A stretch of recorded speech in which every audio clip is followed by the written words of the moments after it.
Magandang hapon sa bawat isa sa inyo, lalong-lalo na sa mga kapatid sa pananampalataya. Kahit hindi tayo magkasama sa isang church, pag sumampalataya sa Panginoong Hesukristo ay magkakapatid tayo sa Panginoon. Yan ang katotohanan, sabi ng Bible. So, sa hapon na ito ay matagal-tagal na rin hindi ako sa video.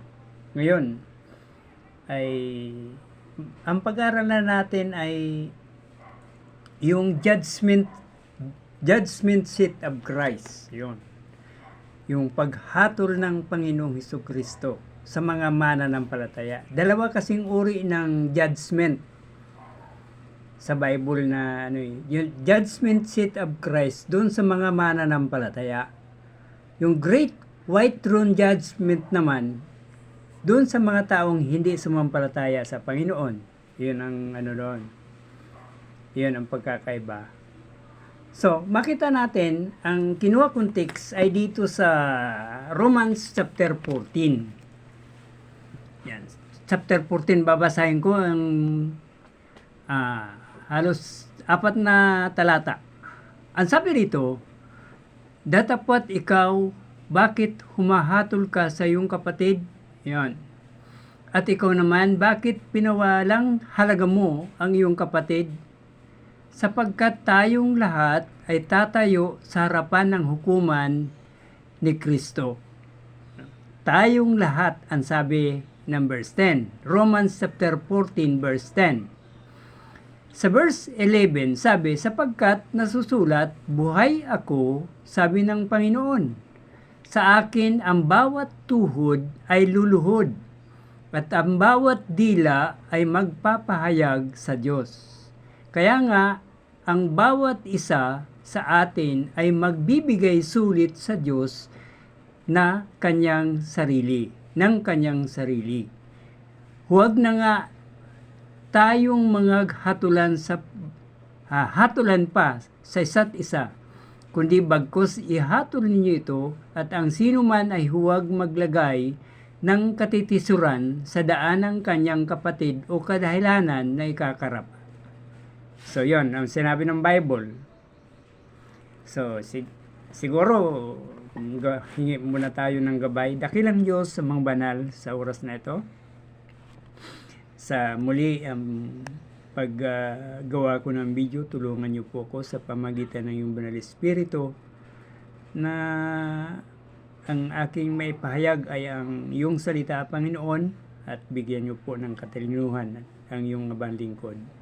Ganun din po sa mga kapanood nito, nawa ay maging maingat kami sa bawat salita, gawa na aming ginagawa, upang sa iyong paghatol sa bawat isa sa amin ay makita mo, Panginoon, ang kapurihan sa bawat isa sa amin. Maraming salamat po, patawad sa aming mga pagkukulang sa inyo, sa isip, salita at sa gawa.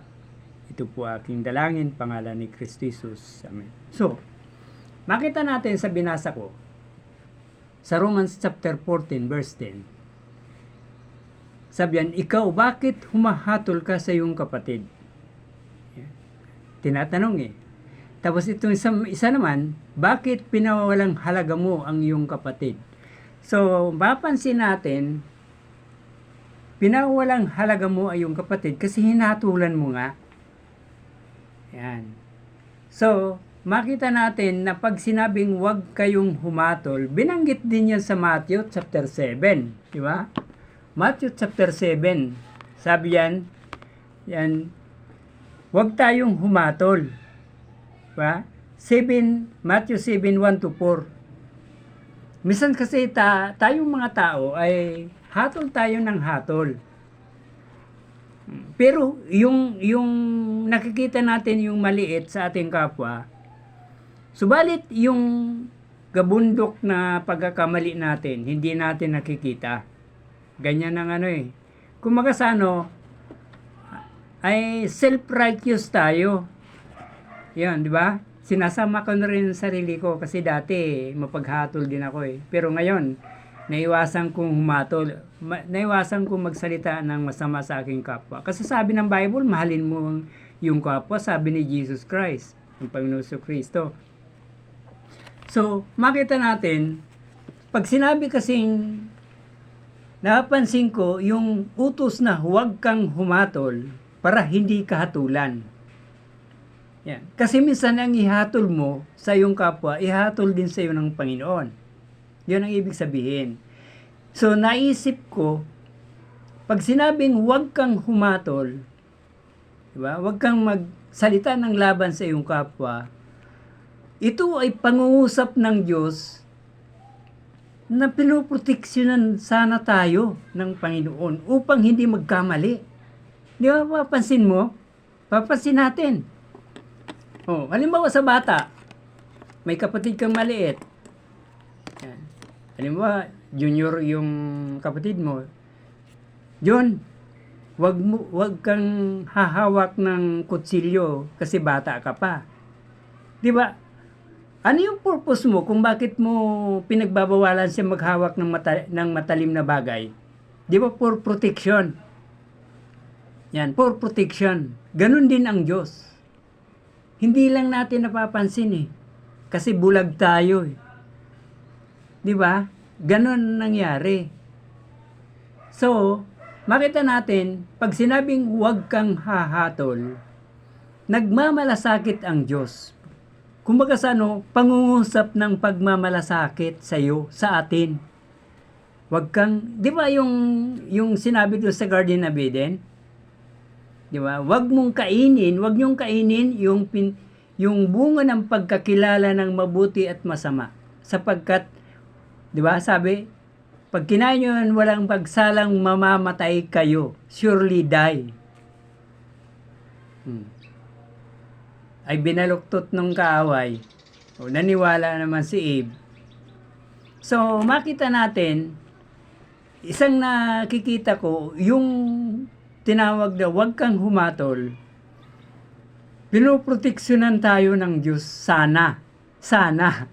Pero, matigas ang ulo natin, kaya hatol tayo ng hatol.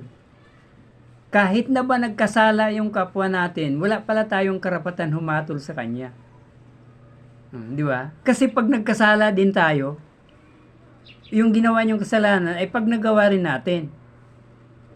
Yan. Kaya nga, yung pangungusap ng Panginoon ay protection sa atin. Kasi mahal tayo ng Diyos, sabi ng Bible. So, di ba? Huwag kang humatol. Yan. Pinoproteksyonan tayo para huwag magkasala. Kasi sabi, ang ihahatol mo, ayun din ang ihahatol sa iyo. Di ba? Kaya nga sabi minsan, di ba yung nakikita na, di ba yung illustration ng isang preacher, isang pastor, ang sabi nung pastor, mayroon siyang isang halimbawa, yun daw kapitbahay na isa, laging sinisilip yung kapitbahay, ang dumi-dumi naman ng nila, paligid nila. Sabi nung kapitbahay na isa. Tapos, yung palang pagsilip niya sa doon sa salamin ng bintana nila, yung palang salamin nila, napakaraming dumi. Nakikita yung may mga nakadikit na na mga dahon-dahon, tinangay ng hangin. So, pagtingin niya doon sa bakuran ng madumi, kasi nga, nandoon sa kanilang salamin na bintana. So, ganun eh. Kaya nga, sabi ng preacher, kailangan linisin mo muna yung bakuran bago ka tumingin sa iba. Para din yung sa buhay natin. Di ba? Nakikita mo yung mali ng iba, pero yung pagkakamali mo, hindi nakikita. Hindi mo nakikita. Kasi self-righteous ka. Akala mo lang matuwid ka. So, makita natin dito. Yun, binanggit din sa Luke chapter 6:37. Ang sabi, judge not, and ye shall not be judged. Ayan. Condemn not, and ye shall not be condemned. Forgive, and ye shall be forgiven. O sabi rito, huwag kang humatol para hindi ka rin hatulan. Huwag kang magkundina para hindi ka rin kundinahin. So, ibabalik sa'yo. Di ba? Sino ang magbabalik? Ang Panginoon. Yan. So, makita natin, dito sa binasa natin, anong sabi rito? Sa verse 10, bakit pinawalang halaga mo ang iyong kapatid sapagkat tayong lahat ay tatayo sa harapan ng hukuman ni Kristo. So, hukuman ni Kristo. Kailan yon? Di ba? Saan tayo harap? Ay, doon na sa kabilang buhay yon. Ngayon, kailan ka pa maghanda? Ay dito sa lupa yung paghanda. Kasi pag namatay ka, wala ka ng paghanda. So, ang sabi nito, kaya nga sa verse 12, kaya nga ang bawat isa sa atin ay magbibigay sulit sa Diyos ng kanyang sarili. Yun. So, makita natin, mayroong aklat, alam nyo ba na mayroong aklat ang Diyos? Nabubuklatin sa paghatol sa atin. Titingnan natin, dito sa Revelation, chapter 20. Revelation 20.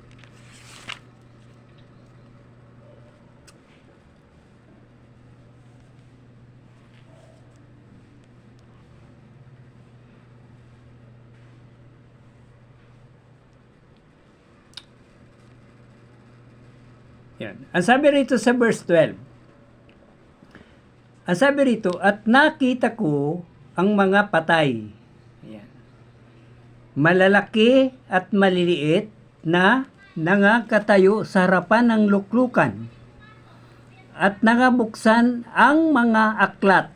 So, pansinin natin ang mga aklat. Binanggit ang mga aklat. At nabuksan ang ibang aklat na siyang aklat ng buhay. May aklat ng buhay. Ang sabi diyan, at ang mga patay ay hinatulan ayon sa mga bagay na nasusulat sa mga aklat ayon sa kanilang mga gawa. So, pansinin natin mga kapatid, ayon sa kanyang mga gawa. So, sabi rito, mga aklat. Hindi sinabing aklat lang. At may aklat pa, aklat ng buhay. Yan. Ibig sabihin, yung aklat ng buhay, ang nakasulat doon, yung mga mananampalataya ni Kristo. Nakasulat yon. Yung mga anak ng Diyos. Yun ang nakasulat sa aklat ng buhay. Yung hindi nakasulat, ay itatapon sa dagat-dagatang apoy. Tingnan nyo rito sa verse 15. At kung ang sinuman ay hindi nasumpungan nakasulat sa aklat ng buhay, ay ibinulid sa dagat-dagatang apoy. Ibinulid o itatapon sa dagat-dagatang apoy. Ngayon tanong, bakit hindi nakasulat ang kanilang pangalan? Kasi nga, pinadala ng Diyos yung kanyang bugtong na anak, pero ayaw nilang tanggapin. Ayaw nilang sampalatayanan si Jesus Christ. Ang marami nga dyan, sinasabi si Jesus Christ ay tao lang. Di ba? Marami yan. Tao lang daw si Jesus Christ. So, makita natin, ang Bible ay sinasabi si Jesus Christ, Diyos na nagkatawan tao. Di ba? So, makita natin, dito, binanggit yung mga aklat. Ngayon, ano kayang mga aklat ito? Ayon sa aking pagsasaliksik pag-aaral ng salita ng Diyos, mayroong aklat ng konsensya. The Book of Conscience. Tatalakayan natin yung apat yata ito. Panlima yung Book of Light. Yan. Ito hindi kathang isip. Ito ay nakasulat sa Bible. Ngayon, ang sabi lang, Book of Conscience, yung aklat ng konsensya. Yan. Tingnan natin sa Romans chapter 2. Romans chapter 2, verse 14. Yan. Titingnan natin ang verse 14 to 16. Yan. At 15. Sabi yan. Sapagkat kung ang mga hintil, ang sabi rito na walang kautusan sa katutubo ay nagsisigawa ng mga bagay ng kautusan. Ang mga ito na walang kautusan ay siyang kautusan sa kanilang sarili. Kaya papansinin natin yung may mga tao na hindi nila alam ang kautusan ng Diyos, pero ginagawa nila ng mabuti. Hindi sila nagnanakaw. Di ba? Papansin natin yon. Hindi sila nagbibitaw ng masama sa kapwa. So, ang sabi diyan, sa mga hintil, sino mga hintil? Mga taong hindi Hudyo. Tayo yon. Pilipino, Amerikano, Indiano, basta hindi Hudyo, hindi taga-Israel, tawag sa Bible ay hintil. So, makita natin, sabi, wala silang alam sa kautusan, pero ginagawa nila yung mga bagay ng kautusan. Yan. Tapos sabi diyan, nanangatanyag na gawa ng kanilang kautusan nasusulat sa kanilang puso. So ibig sabihin, nakasulat daw sa puso na pinatutuhanan ito pati ng kanyang budhi at ang kanilang mga pag-iisip ay nangasusumpungan na nangangailangan sa isa't isa. So, kaya nga minsan nga isip ko, paano yung mga hindi nakarinig ng salita ng Diyos? Di ba? Paano yun hahatulan ng Panginoon? Hindi sila nakarinig. So, ibig sabihin, baka lang, hindi ko sure. Hahatulan sila sa kanilang konsensya.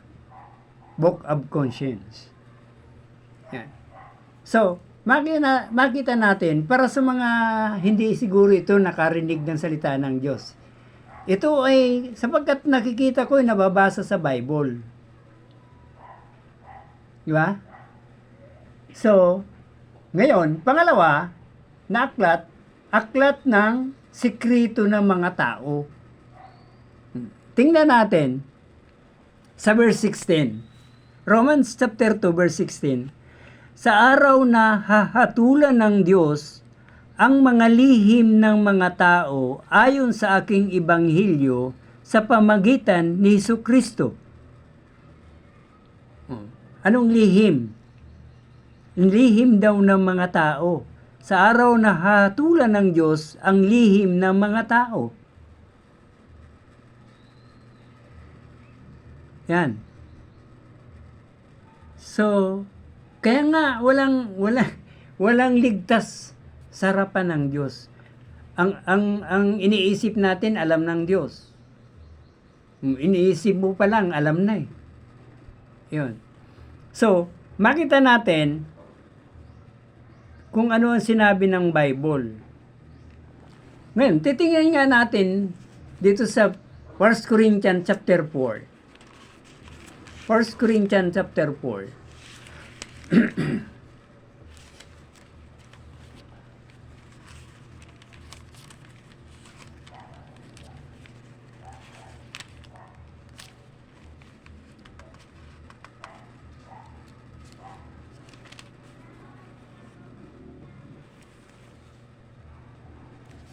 Verse 5.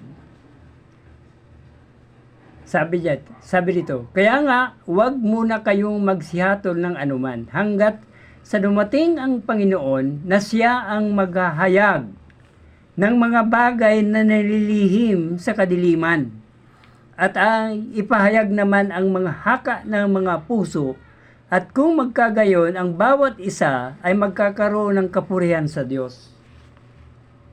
So makita natin to, ang sabi rito, yung haka ng puso. Yan. Pag dumating ang Panginoon, kaya nga, mga kapatid, mga minamahal, mga kababayan, mga kaibigan o kaya kamag-anak, lalong-lalo dyan sa Bicol, Karamuan. Kapag napanood nyo ito, mag-ingat po tayo. Kahit nasabihin natin, pastor ka o preacher ka, anak ka ng Diyos, kailangan natin ingatan, huwag tayong humatol. So sabi kasi rito, yung lihim, di ba? Yung pag-iisip mo lang eh. Tingnan nyo sa Matthew chapter 5 yata yung verse 28. Di ba? Yan. Titingnan natin yung pag-iisip lang. Tingnan natin sandali. Noon. Iniisip mo lang. Ay tinawag na ng Diyos na pangangalo niya. Yan. 5:20. Yan. 5:28. Matthew 5:28. So, ang sabi ng Bible, ano sabi ng Bible? Datapwat sinasabi ko sa inyo, ng bawat tumingin sa isang babae na taglay ang masamang hangad o pagnanasa, ay nagkakasala na siya sa pangalo niya sa kanyang puso. Yan. Pag-iisip. So makita natin, ang Bible ay maliwanag ang sinasabi. Kaya nga, pag wala tayong alam sa Bible, naluluko lang tayo kasi pinagmamalaki pa ng marami yan eh. Ay, lalo na yung mga yung di nagkakaanak, sasabihin ng isa, pairam lang sa akin yan, mabubuntis yan eh. So ibig sabihin, naghahangad ka ng masama. So, makita natin ang sinabi ng Bible. Yung sikrito, book, di ba? Book of secret of all men or women. Yan. Ano sunod? Book of words. Aklat ng mga salita. Ngayon, tingnan natin dito. Sa Matthew chapter 12. Sa Matthew chapter 12,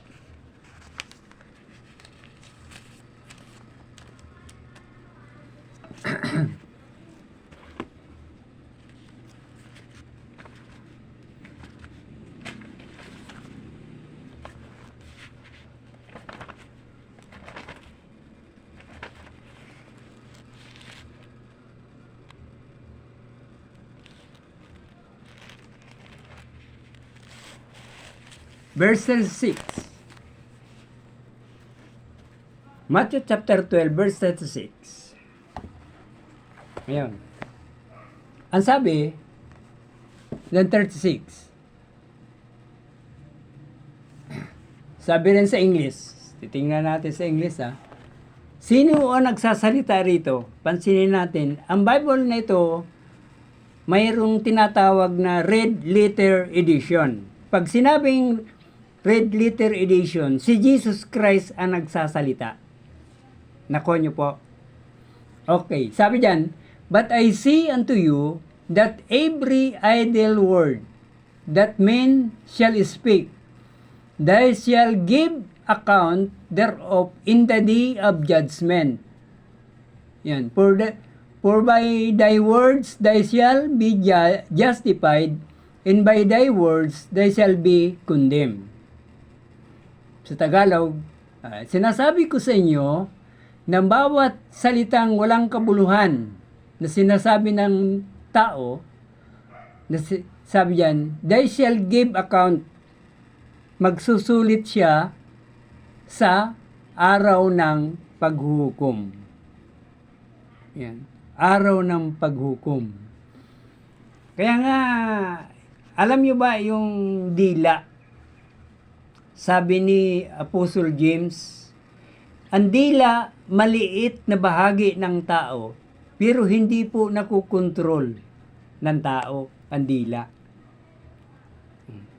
Mas mabuti pa raw yung vapor, nakokontrol daw ng tawag niyan, yung kapitan. Kasi pag inano daw ng kapitan kung bakaliwa at pakanan, nadadala kasi mayroong timon. Yan. Pero daw ang dila, yan sa James. Nandyan. Maaring sa kalooban ng Panginoon, the next day, mapag-aralan yan. The proper use of tank. So, makita natin dito na ang bawat salita, kaya kayong mga marites, kung kayo ay, sana aksidente niyong mapanood ang video ito. Yung daldal ng daldal na walang kabuluhan. Yung inaalmusal yung kapitbahay. Tapos mamaya tatanghalian pa, hapunan, ganun din yung topic, yung kapitbahay.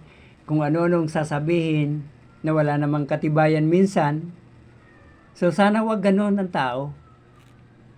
Lalo na kung kayo ay mananampalataya. Minsan hinahatulan nyo, mananampalataya din eh. Hatol kayo ng hatol eh. Magyayabang pa, minsan. Ay, bunga ko yun. Ako ang nagano niyan eh. Ang Panginoon, ang Diyos sabi ni, mabuti pa si Apostle Paul eh. Di ba? May humility. Sabi ni Apostle Paul, ako ang nagtanim, siya nagdilig, pero ang Diyos ang nagpapalago. God give the increase. Kung hindi ang Diyos, wala kang maakay. Kaya wag tayong magmalaki. Sabi ng Bible, hindi ako ang nagsasabi. Si Apostle Paul mismo eh. Di ba sinabi ni Apostle Paul, sa biyaya ng Panginoon kaya siya nakakagawa ng mga bagay. Ganon din si Jesus Christ. So, makita natin dito, pangilang aklat na tayo. Sana ba yun? Ang sabi dito, Book of Words. Yan. Ano nga aklat sunod? Book of Works. Yung gawa. Yan. Gawa naman. Sa Matthew chapter 16:27. Matthew 16:27. Yan. Tingnan natin. 16:27. Ano sabi? Sapagkat ang anak ng tao ay paririto. Ano ba yun? Mali yata? Tama. Paritong nasa kaluwalhatian ng kanyang ama, nakasama ang kanyang mga anghel, at kung magkagayon, bibigyan ang bawat tao sa kanyang mga gawa. So, reward sa kanyang mga gawa. So, ibig sabihin,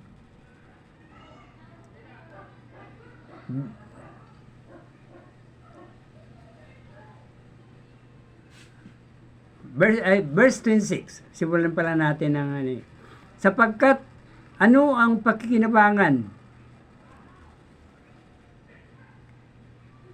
ng tao kung makamtan niya ang buong sanlibutan at mawala siya sa kanyang ng kanyang kaluluwa? Ano ang ibibigay ng tao sa tumbas ng kanyang buhay o kaluluwa? Sapagkat ang anak ng tao ay paritong nasa kaluwalhatian ng kanyang ama, nakasama ang kanyang mga anghel, na kung magkayon bibigyan ng bawat isa ayon sa kanyang mga gawa. So, ito ay reward. Di ba? Bibigyan ng reward ayon doon sa ginawa. So, makita natin na ang Diyos ay nakikita ang ginagawa natin. Huwag tayong magmalaki. Maraming tao na nagmamalaki. Pero sinabi ng Bible, huwag magmalaki. Ngayon, titingnan natin sa Romans. Meron pang isang sa Romans.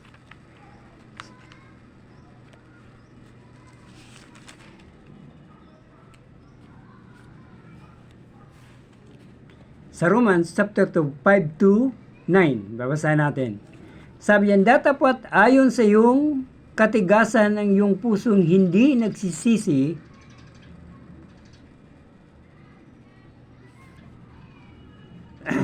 nagtitipon ka sa iyong sarili ng puot sa karawan ng kapuutan sa pagpapahayag ng tapat na paghukom ng Diyos, na siya ang magbibigay sa bawat tao ayon sa kanyang mga gawa. Sa mga nagsapagtiyaga sa mga mabubuting gawa, sa paghanap ng kaluwalhatian at puri ay di pagkasira at ang buhay na walang hanggan. Sabi ng verse 8, datapwat ang mga palaaway at mga hindi nagsitalima sa katotohanan, kundi bagkus nagsisunod sa kalikuan, at ang kagalitan ay kapuutan, kapighatian at kahapisan sa bawat kaluluwa ng tao na gumawa ng masama, ng Hudyo unang-una, gayon din sa mga Grigo. So, mapansin natin, ayon sa mga gawa, yan, works. So, kaya nga, di ba, sabi ng Bible, lahat ng gagawin natin. Kaya nga binanggit doon sa binanggit doon sa sana ba yun? Sa Revelation 20:12. Yan, di ba? According to their works, Revelation 12. So kaya nga mapapansin natin may yung paghatol ng Diyos ay tama. Tama ang paghatol ng Diyos. So kaya nga dito, yung pansinin natin,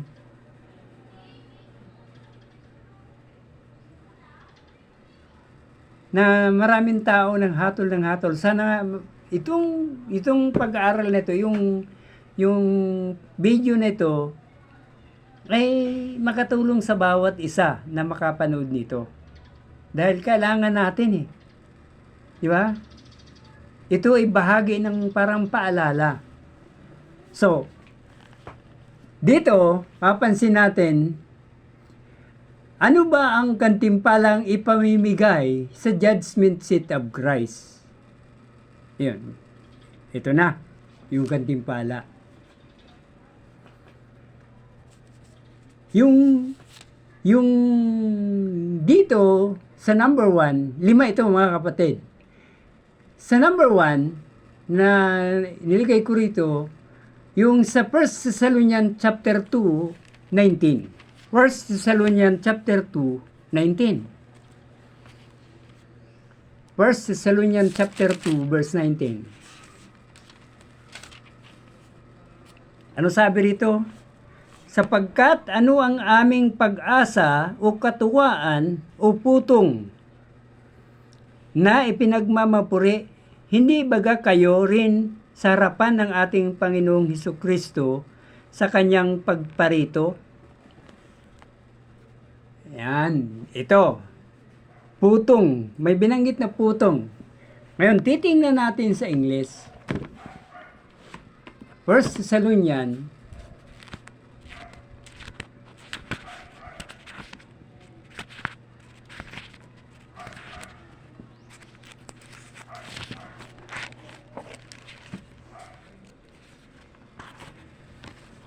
chapter 2, verse 16.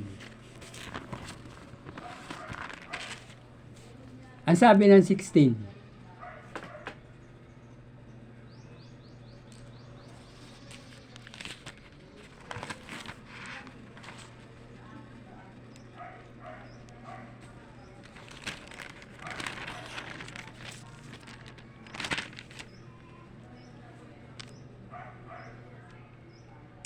2:19. Ang sabi 2:19, "For what is our hope or joy or crown of rejoicing are not even ye in presence of our Lord Jesus Christ at His coming?" So makita natin dito sa English, crown of rejoicing. Para kanino ba yung crown of rejoicing? Yan. Putong ano sabi? Dito sa 19th Tagalog, putong ng pagmamapuri o kagalakan. Ito ay binibigay dun sa mga soul winner. Yan, soul winners. Yung di ba? Soul winners yan. So, mapapansin natin, di ba, maraming mga soul winners. Crown of rejoicing sa kanila. Kasi tuwan-tuwa sila pag, di ba? Di ba noon, pag sumasama ako saturation, yung namimigay ng tracts, pag nasiran ko isang tao, natutuwa ako pag siya ay nakaunawa at tinanggap ang Panginoong Kristo.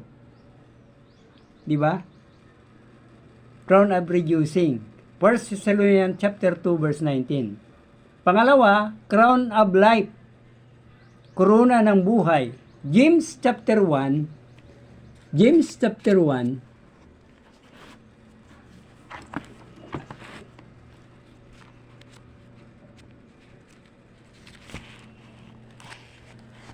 Verse 12.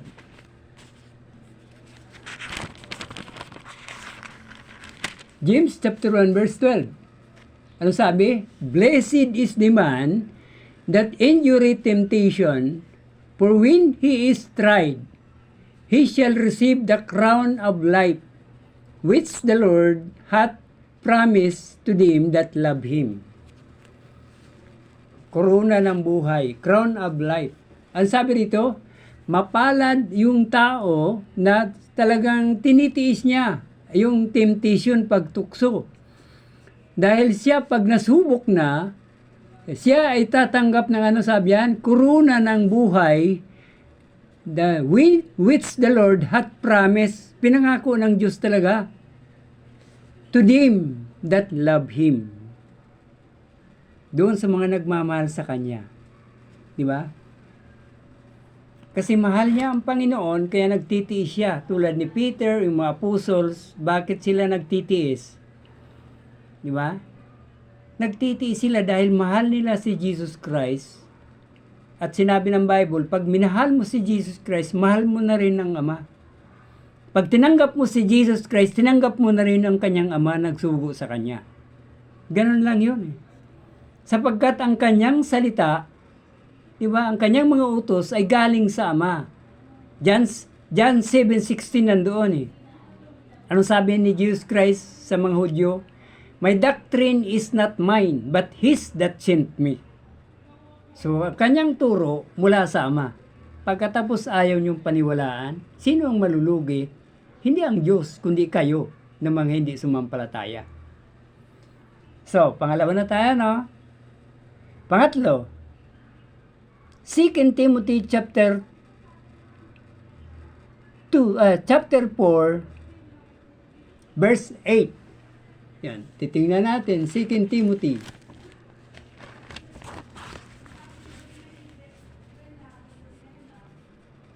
"Henceforth there is laid up for me a crown of righteousness, which the Lord, the righteous Judge, shall give me at the day, and not to me only, but also all them also that love His appearing."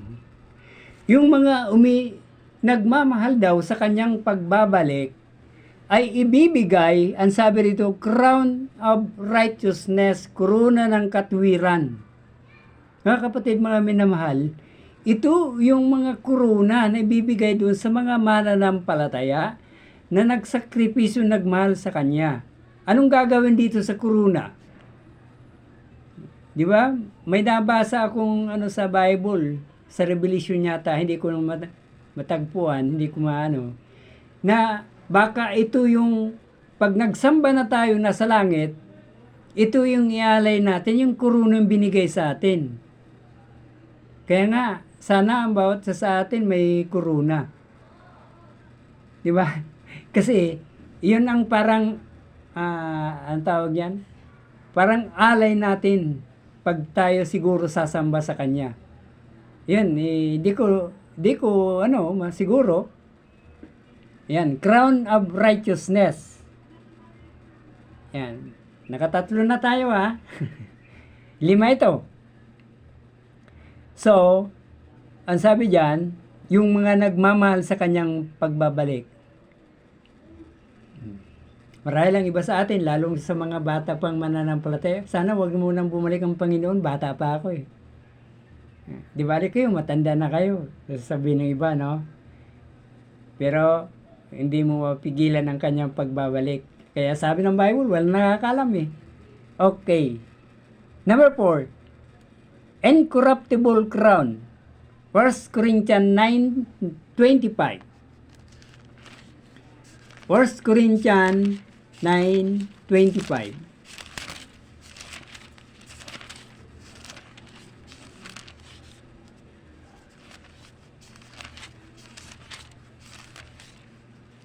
Sabi ng 9:25.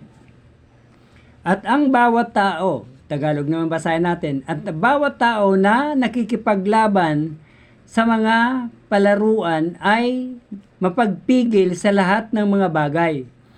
Ginagawa nga nila ito upang magsipagtamo ng isang putong na may pagkasira, ngunit tayo'y niyaong walang pagkasira.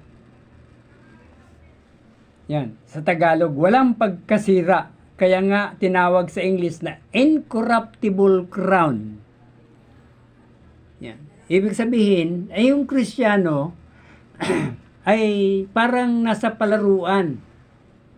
Di ba? Halimbawa, yung ubal, yung mga tumatakbo. Oh. Di ba? Yung isang bansa na pinakakulilat sa pagtakbo, ang tagal na natapos yung mga kalaban niya, siya ay patuloy pa rin tumatakbo para matapos niya. Pinuri siya ng kanyang bansa. Bakit? Kinapos niya. Ngayon, kung i-apply natin spiritually, maraming mga Kristiyano na tumitigil na. Mga kapatid, yung Christian life natin ay walang retirement. Ang retirement natin hanggang sa tayo ay mamatay, retirement na natin yon dito sa lupa. Tingnan mo yung mga alagad ng Panginoon. Di ba? Nagpatuloy sila kahit anong hirap. Kaya, hamon ko po sa inyo, sa mga makapanood nito, na hindi na kayo nagsisimba, hindi na rin kayo nagbabasa ng Bible, hindi na rin kayo nanalangin. Ang tanong ko sa inyo, kayo ba ay tunay na Kristiyano? Kasi ang tunay na Kristiyano, sabi ni Jesus Christ, doon sa John chapter 10, verse 27, My sheep hear my voice, and my sheep hear my voice, and I know them, and they follow me. Sumusunod sa Kanya. Ngayon, tanong, kapag hindi ka na sumusunod sa turo ni Jesus Christ, masasabi mo bang tunay kang Kristiyano? Hindi ka na rin nagsisimba dahil galit ka sa kapwa mo, galit ka sa pastor. Lilipat ka sa ibang simbahan. Pag may nakita ka na naman mali, aalis ka na naman. Di ba? Tingnan mo si Haring David. Hari siya. Nagkamali siya eh. Pero alam nyo ba, pag pinag-aralan nyo yung buhay ni Haring David, yung mga nagrebuilde sa kanya, kahit na nagkasala siya, mga nagrebuilde sa kanya, tingnan mo, yung anak niya nagrebuilde sa kanya. Di ba napatay? Di ba? So, pag-aralan nyo mabuti yung Bible.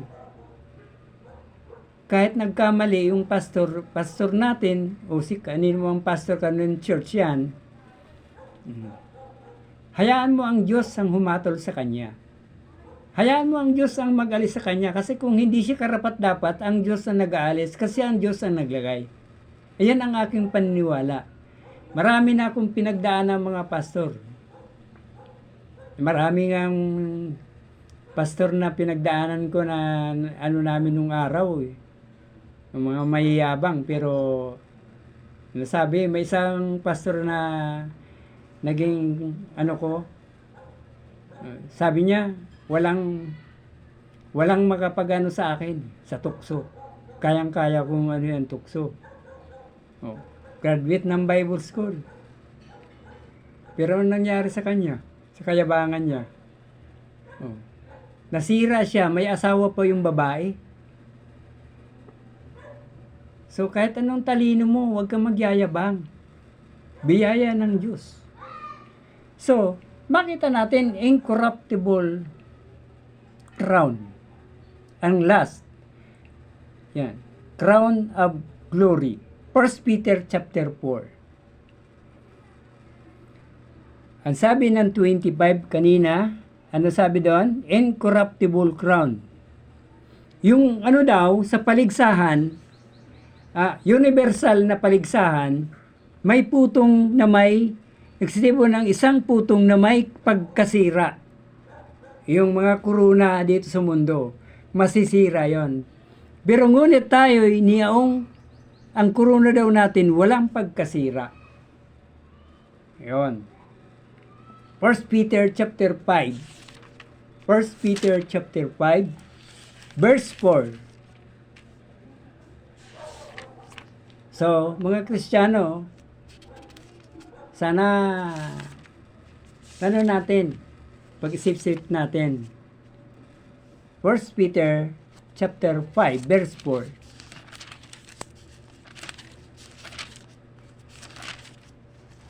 First Peter chapter 5 verse 4. Ang sabi ng verse 4, at pagkahayag ng Panginoong Pastor, Pangulong Pastor. Ang sabi ng verse 4, at sa pagkahayag ng Pangulong Pastor ay magsisitanggap kayo ng di nasisirang putong ng kaluwalhatian. Putong ng kaluwalhatian, crown of glory. Ito ay doon sa pag-aalaga ng tupa. Kaya nga yung crown of glory, ibibigay ito doon sa mga pastor. Diba? Mga pastor ang pagbibigyan ito. So makita natin yung judgment seat of Christ. Nandun na tayo sa langit, hahatulan tayo ng Panginoon. Kaya nga, hanggang nandito buhay tayo, gumawa tayo ng maayos sa harap ng Diyos, sa harap ng tao. Naniniwala ko na yung katapatan natin ay magbubunga yon. Huwag tayong tumigil mga kapatid. Kung kayo ay natitisod, alisin nyo na ang tisod. Naisin mong lumago sa pananampalataya. Kasi pag malago kayo sa pananampalataya, hindi kayo basta-basta matitisod. Pag tinamaan kayo, tanggapin nyo. Huwag nyong ilagan. Sapagkat yun ang magpapatibay sa inyo. Tingnan mo yung mga tao na maraming problema. Pag yan nakarecover, napakatibay niyan. Tandaan nyo yun. So, makita natin kung bakit may judgment seat of Christ. Sapagkat mayroong hinahanda ang Diyos na mga kuruna sa bawat isa. Sana ahalin natin, di ba? Pagsikapan natin, ipanalangin natin sa Panginoon, lalong-lalo na pag tayo ay nanghina sa pananampalataya. Sabi nga ng mga apostol sa Luke chapter 17, tatandaan ko, sabi ng mga apostles, Lord Jesus, increase our faith. Bakit sa Panginoon hiningi ang pananampalataya? Di ba? Hebrews chapter 12 verse 2, sino ang sabi? Looking unto Jesus, the author and finisher of our faith.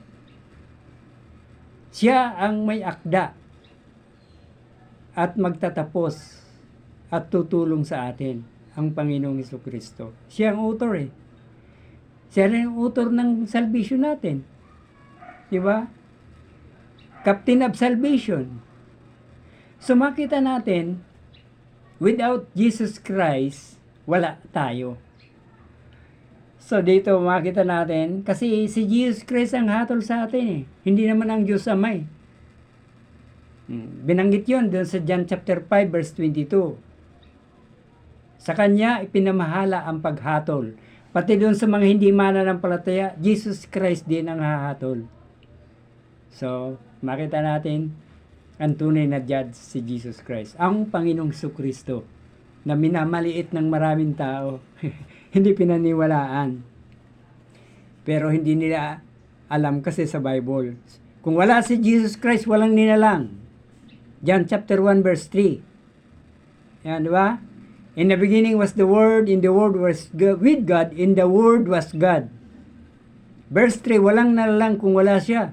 Verse 14, nagkatawan tao. Bakit siya nagkatawan tao?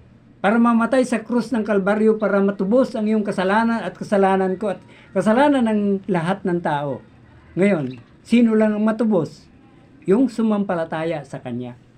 Yan lang ang matubos eh. Kasi yan lang sumampalataya eh. Subalit ang hindi sumampalataya sa Kanya, anong sabi sa John chapter 3 verse 36? Ang sumampalataya sa Kanya ay buhay na walang hanggan, subalit ang hindi sumampalataya sa Kanya ay ang galit ng Diyos ay mananatili sa Kanya. So makita natin yung Bible. So, maraming salamat mga kapatid sa oras na ito. Sana mag-subscribe kayo, di ba? Mag-like kayo sa mga videos ko. At mag-subscribe kayo sapagkat lahat ng ating pag-aralan dito ay biblical. Para sa Panginoon lahat. Wala tayong makikita rito na mga awitin, ga? Pero ang lahat ng katuruan, yan ang pinangako ko sa Panginoon at i-videos natin dito. Kaya nga ako si Brother Rick Labiano, mga kapatid. Hanapin nyo lang aking pangalan, ay makikita nyo po yun. Minsan sinishare ko po sa Facebook. So maraming salamat po sa bawat isa. Sana mag-subscribe kayo. 7 subscriber pa lang ako. 7 pa lang. Lucky 7. At kumusta kayo dyan sa Karamuan? Sana may makapanood ng Karamuanon. Kumusta po kayong lahat dyan? Yan. So, sana makatulong po ito sa inyo na maiwasan natin yung paghatol sa ating kapwa sapagkat wala tayong karapatan humatol sa Kanya. Ang sabi ni Jesus Christ, ang Panginoong Jesus ay nagsabi, mahalin mo yung kapwa katulad ng pagmamahal mo sa iyong sarili. Huwag kang gaganti, di ba? Ako ang gaganti para sa inyo. So dito, maraming salamat sa Panginoon sa Kanyang biyaya na muli akong nakagawa ng video ngayon. At siguro manalangin tayo uli. Dakilang Diyos sa mabanal na sa langit, salamat po Panginoon sa biyaya mo. Nakapag-video muli. Tulungan niyo po ako makapagpatuloy na mahayag ang mga bagay na narapat mahayag. At tulungan niyo po ang mga makapanood nito na maanuwa nila. Bigyan niyo po ng wisdom ang bawat isa sa kanila. Magligtas po kayo ng kaluluwa, Panginoon, sa bawat makapanood nito na wala pa sa iyong kaharian.